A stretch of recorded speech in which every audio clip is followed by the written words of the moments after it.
आज हम वृंदावन की भूमि पे है और आज हम आपकी खास मुलाकात करना चाहते हैं साथी दीदी से। हम पूछेंगे गौ माता के बारे में, गाय की क्या भूमिका है मनुष्य जीवन में। आपकी ठीक आवाज। गाय के बगैर तो जीवन का कोई मतलब ही नहीं है। गाय के बगैर जैसे हमारी माँ हमको जन्म देती है तो माँ का भी दूध बाद में पिलाया जाता है, सबसे पहले गौ माता का दूध पिलाया जाता है। इसके बाद दूध पिलाने के बाद अगर किसी के अंतिम समय भी आया हो, प्राण न छूट रहे हों, तब भी गोदान किया जाता है। और गाय नहीं होती तो गोवर्धन भी ना होता, गाय नहीं होती तो हमारे गोपाल भी नहीं होते। गाय की इतनी भूमिका है। और 33 कोट के देवता जो हैं गौ माता में निवास करते हैं।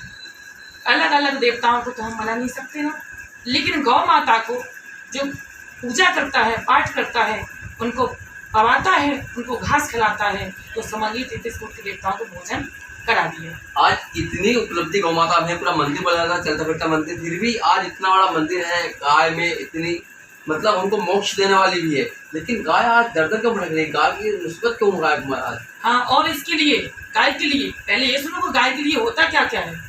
यहाँ तक कि ठाकुर जी का अभिषेक होता है तो किससे? पंच बनाया जाता है ना। कितनी औषधियाँ बनाई जाती हैं, वो गाय के गोबर से, मूत्र से, इससे ही बनाई जाती है। और जब जीवन समाप्त होता है तो यहाँ तक कि बैतरणी नदी से भी गौ माता ही पार कर लगाती है। तो ये बताइए गौ माता के बगैर क्या संभव है कुछ? और हमारी जो माँ है कितना दूध पिलाए, 1 साल, 2 साल, 3 साल, 4 साल, लास्ट 5 साल, लेकिन हमारी जो गौ माता है वो 60 साल तक दूध पिलाती है, जीवन पर्यंत, जब तक हमारा जीवन होता है। और जन्म जन्मांतर के लिए गौ माता ही पिलाती है। वो माँ कितनी है ये बताइए, तीनों लोगों की माता है। लेकिन फिर भी आज ये जो स्थिति आ रही है ना हम सबके बीच में, कहीं कोरोना है, कहीं कुछ XYZ, कितनी परेशानियां हमारे जीवन में आ रही है। ये सिर्फ इसलिए क्योंकि गौ माता दुखी है। और जिस दिन गौ माता सुखी हो जाएगी उस दिन हम सबके जीवन में अपने आप सुखी जीवन हो जाएगा। हमारे हिंदू क्या करना चाहेंगे? आपकी गाँव में एक घर में एक हिंदू एक गाय होना चाहिए, कहीं ना कहीं तो भाई एक हिंदू एक गाय होगी तब भी ये चल जाएगा कि गौ वंश रुक जाएगा, गौ वंश बढ़ जाएगा। और सबके घर में जहाँ गौ माता है वहाँ भगवान का, लक्ष्मी जी का निवास रहेगा, सब स्वस्थ रहेंगे, निरोग रहेंगे। धीरेन्द्र शास्त्री जी आज बोल रहे हैं हिंदू राष्ट्र बने, एक घर है गाँव, उन पर क्या बोलना चाहते हैं? भविष्य धाम में हमारा जी क्या भाई उनके प्रति हम क्या बोले? हमें ऐसा लगता है कि वो हमारे जिह्वा से शब्दों को छीन करके बोलते हैं। और अगर गौ माता के लिए कोई बात ऐसी आ जाती है, अगर ऐसे एकजुट होकर के इसमें लगते हैं तो प्राण की बाजी भी अगर लगानी पड़ जाए तो वो हम प्रसन्नता से लगा देंगे, हमारे जन्म जन्मांतर सफल हो जाएंगे। गौ माता के लिए तो कौन खड़ा नहीं होगा, ऐसा भागा ही होगा जो इसके लिए न खड़ा। आज आदि पुरुष पे पूरे देश में हलचल मची हुई है, जो आज रामायण के चरित्र को आज अस्त व्यस्त क्या रख दिया, उस पर क्या बोलेंगे आप उस फिल्म के बारे में? रामायण के लिए तो हम यही बोलेंगे, चाहे रामायण की चौपाई हो या XYZ दोहा हो और श्लोक छंद कोई भी चीज हो, यहाँ तक कि कोई सत्संग भी हो। अब सही उसका अर्थ, सत्संग सुनते तो सभी है, परंतु उसका अर्थ अपने अपने तरीके से निकालते हैं। तो अपने अपने तरीके से अर्थ निकालने से वो सिद्ध नहीं हो जाती कि बात सही है। जिसके अंदर ब्राह्मणत्व नहीं है उसको ब्राह्मण नहीं कहा जाएगा। कितना भी नीच जाति का अगर वो है, उसके अंदर क्रिया सात्विक है, ब्राह्मण का उसमें गुण है, उसके अंदर ब्राह्मणत्व है, तो भगवान भी उसके आगे नतमस्तक होकर के भगवान उसके कर्मों को स्वीकार के अगले जन्म उसको ब्राह्मण ही देते हैं। हमारे जीवन में जो कुछ भी प्राप्त हमें होता है हमारे कर्म अनुसार ही होता है या नहीं? अगर ब्राह्मण जाति का होने के बाद मांस मदिरा का पान करता है तो वो ब्राह्मण कहलाने के योग्य है क्या? राक्षस से भी बदतर उसका स्थिति है, कौन कहेगा उसको ब्राह्मण? क्या नीच है आपके अनुसार? क्या नीच है वो? नीच नहीं है, नीच से कम भी नहीं है। नीच नहीं है पर नीच से कम भी नहीं है। बोलिए क्या कहोगे? ब्राह्मण कहोगे? और बताइए। आज हम जल चढ़ाने जा रहे हैं मंदिर में। हम जो मंदिर के बाहर जो नंदी बैठा हुआ है उस पे जल की धार लगा दी, लेकिन घर के बाहर जो एक नंदी आया है जल पीने के लिए, उसको जल मिलना था लेकिन वहाँ मिलता डंडा और वहाँ मिलता जल। उस पर क्या बोलेंगे आप? अब इसके लिए तो भैया यही बोलेंगे कि ये सब दिखावा है। यहाँ तक कि वही है, माता पिता घर के भूखे बैठे हैं और बाहर के सब कुछ अपने ऐशोआराम में सब कुछ लुटा रहे हैं। इसका तो मतलब यही है, सामने भूखा खड़ा और हम इधर अपने मस्ती के लिए सब कुछ लुटा रहे हैं। तो इससे क्या होगा? कुछ नहीं, दुर्गति है। और क्या है, वो भगवान उसको स्वीकार थोड़ी करेंगे, कभी नहीं कर सकते। ये जी मिश्रा जी एक बार बोलते कथा में कि हमें मंदिर से पहले गौशाला जाना चाहिए, तो आज गौशाला में भीड़ लग जाए, क्रांति आ जाए, एक ही दिन में गाय बच जाएगी। बिल्कुल, इसमें कोई संदेह नहीं है। एक लेकिन बोलने वाले हो ना, और बोलने के लिए भी जगह चाहिए, ऐसे थोड़ी बोल सकता है कोई। और क्रियात्मक होना चाहिए, शब्दों से शाब्दिक ज्ञान से कुछ होने वाला नहीं है जब तक क्रियात्मक ज्ञान ना हो। क्योंकि उनकी आज जादू है, उनकी वाणी का आज चल सकता है जादू पूरे देश के अंदर। भाई ऐसा जब तक नहीं क्रियात्मक जीवन में होगा कोई चीज, तब तक कुछ उसका परिणाम निकलने वाला नहीं है। बहुत सारे कथाव्यास भी हैं, बहुत सारे कथाव्यास हैं, शाब्दिक ज्ञान दे रहे हैं, लेकिन जब तक क्रियात्मक नहीं बनेंगे तब तक कुछ इसका होने वाला नहीं। शाब्दिक ज्ञान से क्या होता है? एक मनोरंजन हो सकता है, अपना प्रचार हो सकता है। प्रचार से क्या भगवान मिलते हैं? भगवान नहीं मिल सकते। क्यों? साधु रूप अगर रख लिया जाए, व्यास गति पे बैठ करके वहां से ज्ञान दे दिया जाए, तो इससे न तो कल्याण होने वाला, न भगवान की भगवत प्राप्ति होने वाली है, न भगवान का प्रेम मिलने वाला है। जब तक हम क्रिया में उसको नहीं उतारेंगे, क्रिया में नहीं उतारेंगे तो शब्द का जो ज्ञान है, जो शब्द ज्ञान, उसका समाज में उसका प्रभाव भी नहीं पड़ेगा। जब तक हम स्वयं में डेवलप नहीं, क्या प्रभाव पड़ेगा? पड़ सकता है? बताइए आप हमें। तो इसीलिए प्रभाव नहीं पड़ रहा है, इसीलिए प्रभाव नहीं पड़ रहा है, सीधी सी बात। भाई स्वयं में जब हम क्रियात्मक बनेंगे तो उसका ऑटोमेटिक प्रभाव पड़ेगा। किसी औषधि में पावर होगा ना, तो ऑटोमेटिक वो लाभ देगी।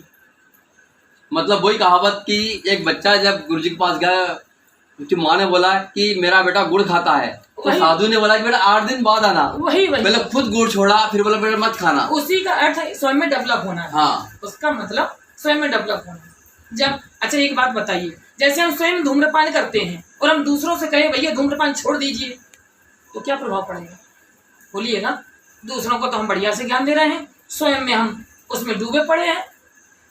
उस वाणी का क्या फर्क पड़ेगा? क्या कोई प्रभाव पड़ेगा? स्वयं में पहले हमें उस चीज को उतारना चाहिए, तभी सामने वाले के ऊपर प्रभाव पड़ेगा। इसका सारांश ये निकलता है कि आज जो हमारे कथा वक्ता है, पहले सारा ग्रहण करना चाहिए, फिर उसके बाद बोलना चाहिए। ये यही है ना इसका? बिल्कुल। क्रियात्मक होने का मतलब तो यही है ना कि वो क्रियाओं को, उन सब चीजों को जो हम बोल रहे हैं वो स्वयं में होता है। जब अगर कोई ऐसी बात होती है कि हमें बुरी लगती है और सामने वाला हमसे बोल रहा है ना बुरी लग रही है, तो हम उस चीज को सामने वाले से यूज क्यों करेंगे? जब हमें बुरी लग रही है तो सामने वाले के सामने वो हमें यूज नहीं करनी चाहिए। गलत है सही? आप बताइए भाई। सामने वाले को उपदेश दे रहे हैं लेकिन स्वयं उस चीज को हम खा रहे हैं। बोलिए। सही है। कथा में जैसे हम बोल रहे भाई बैगन खाना वर्जित है, और हम जाकर के भैया फोन कर दें कि हमारे लिए बैगन बना के रखो, बताओ क्या प्रभाव पड़ेगा इसका? उसका असर हमारे ऊपर भी गलत असर पड़ेगा ना। खान पान आहार हर चीज का असर पड़ता है जीवन में। जैसा माहौल में हम रहेंगे वैसा हमारा ऊपर उसका असर पड़ेगा, तो फिर हम समाज में उसका क्या संदेश देंगे? पहले हमें स्वयं में डेवलप होना चाहिए, हम तब हमारा मैसेज समाज में अच्छे से जाएगा या नहीं? अगर हम गलत करेंगे तो समाज में मैसेज भी गलत जाएगा। व्यास गद्दी से हम अगर गलत बोलेंगे तो वो हमें भगवान की तरह पूछते हैं, तो हमें अगर सामने वाला भगवान की तरह पूछता है तो हमें भगवान की तरह रहना चाहिए। ये नहीं कि सामने वाले भगवान की तरह मानते हैं और हम राक्षस अपनी वृत्ति बना के रखे हैं। भगवान तो कोई हो नहीं सकता, पर भगवान जैसा हो सकता है।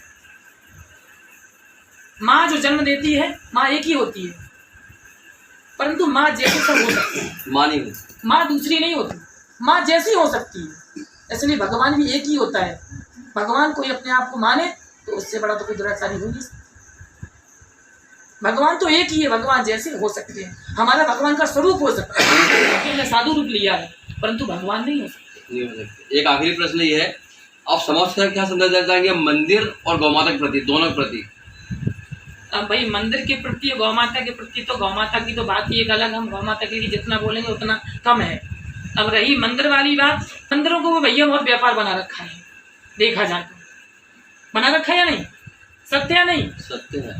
मंदिर एक हो, धर्म का कार्य एक जगह हो, तो 10 जगह जैसे 10 चूल्हे रखे जाते हैं, इस तरीके की नौबत आ चुकी है। आ चुकी है नहीं? आ चुकी है। अगर एक जगह एकजुट होकर के किसी कार्य को किया जाए तो वो पावरफुल होता है, या फिर इन उंगलियों को बिखेर करके किया जाए कोई कार्य, तब होता है एक जगह। और ये मंदिर, ये कोई चीज दुकान वाली चीज तो है नहीं, कोई व्यापार वाली चीज तो है नहीं, ये तो धर्म का स्थान है, आस्था का स्थान है। और यहाँ तो एकजुट होकर के ये कोई कार्य करना चाहिए, धार्मिक कार्य, जिससे मजबूती बने और एकता बने, होना चाहिए नहीं? होना चाहिए। लेकिन जगह जगह घर के जैसे चूल्हे की तरह आश्रम बन रहे हैं आज, और उन पे भी देखा जाए साधु रूप, मान लिया भगवान का स्वरूप माना गया है।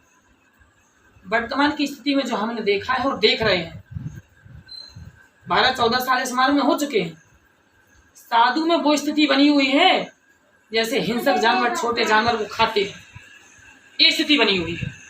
जो जब साधु समाज को ये संदेश जब जाएगा तो समाज क्या शिक्षा देगा, जब हम स्वयं ही इस चीज को नहीं उतारेंगे। क्योंकि एक व्यास और एक साधु वो चीज है कि समाज में ऐसा संदेश दे कि समाज अपने आप से घटती चली जाए। क्योंकि बड़े कोई कार्य करते हैं, जो छोटे तो ये कहते हैं बड़ा कर रहे हैं तो हमें करने में क्या दिक्कत है, बोलिए। सही है। तो पहले तो हमें साधु समाज में, व्यास लोगों में एकता होनी चाहिए, और सात्विक जीवन और क्रियात्मक शब्द होने चाहिए, तभी कुछ हो सकता है। ऐसे भाषण देने से कुछ नहीं होने वाला। नेताओं की तरह भाषण दिए और अपना मनोरंजन किया और माला पहने स्वागत किया और घर में आके मस्ती मार रहे। तो नेताओं में और साधुओं में फर्क ही क्या रह गया, आप ही बताइए, है कहीं फर्क? साधु भी ऐसी में, नेता भी ऐसी में, बंगले में, कार में, कोई फर्क रह गया ना? और बोलो, एक हिंदू एक गाय, क्या बोलेगा आखिरी किस?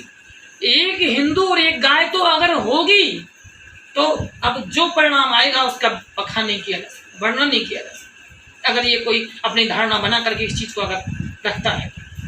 आज घर में जगह है, कार के लिए लोग जगह रखते हैं, लेकिन गाय के लिए जगह नहीं है भाई। दोनों में 4 पहिया, दो, एक देश घुमाएगी, एक परलोक घुमाएगी।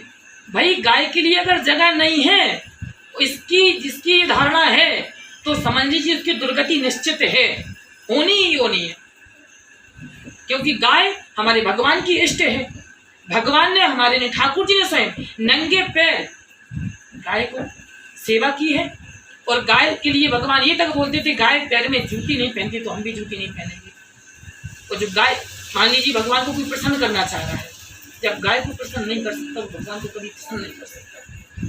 तो गाय भगवान हमारे इष्ट और गाय भगवान की इष्ट। भाई जैसे घर का सदस्य है, कोई गार्जियन से अगर उसका अपमान है तो पूरे इस पे एक प्रश्न निकलता है। आज गाय दुखी है, सादे से गाय दुखी है, आज इतने पूजा पाठ व्रत हो रहे, क्या निष्फल होंगे फिर ये? बिल्कुल, जब भगवान उसको स्वीकार ही नहीं करेंगे तो निष्फल ही मान लीजिए उसको। क्यों भाई, घर का जो मेन सदस्य है वो रुष्ट हो गया तो बाकी के सदस्य प्रसन्न होंगे क्या? नहीं। आप ये बताइए। तो जो भगवान की भी इष्ट है उसको अगर हम कष्ट देंगे, उसको दुखी रखेंगे, नदर की ठोकरें खाने को मजबूर करेंगे, तो क्या उसका जीवन सुखी हो सकता है? जन्म जन्मांतर तक उसके बिगड़ जाएंगे, निश्चित है, ये निसंदेह है, इसमें कोई संदेह नहीं है। सब कुछ बिगड़ जाएगा, बिल्कुल, एक जन्म नहीं जन्म जन्मांतर बिगड़ जाएंगे। भगवान इतने देवी देवता हैं, कोई प्रसन्न नहीं रहते, क्योंकि सारे देवता तो गौ माता में निवास करते हैं, तो कहाँ से प्रसन्न हो जाते? आपकी पूजा पाठ व्रत क्या कैसे स्वीकार करें, ये बताइए। कर सकता है तो संवाद ये है, तेल तेरे बाप का, कपड़ा तेरे बाप की, जलेगी तेरे बाप की, ये संवाद हनुमान जी बोलते हैं। कहाँ तक ठीक है? आदि पुरुष में क्या बोलेंगे आप? भाई अब यहाँ पर बोलने को तो जो ऐसा बोल रहा है, पहली बात तो वो हिंदू धर्म का हो नहीं सकता, क्योंकि अपने देवताओं के साथ जो ऐसा खिलवाड़ करे उसको हिंदू कहने में धिक्कार है। वो हिंदू नहीं हो सकता, हिंदू धर्म का नहीं हो सकता, और देशद्रोही कहा जा उसको।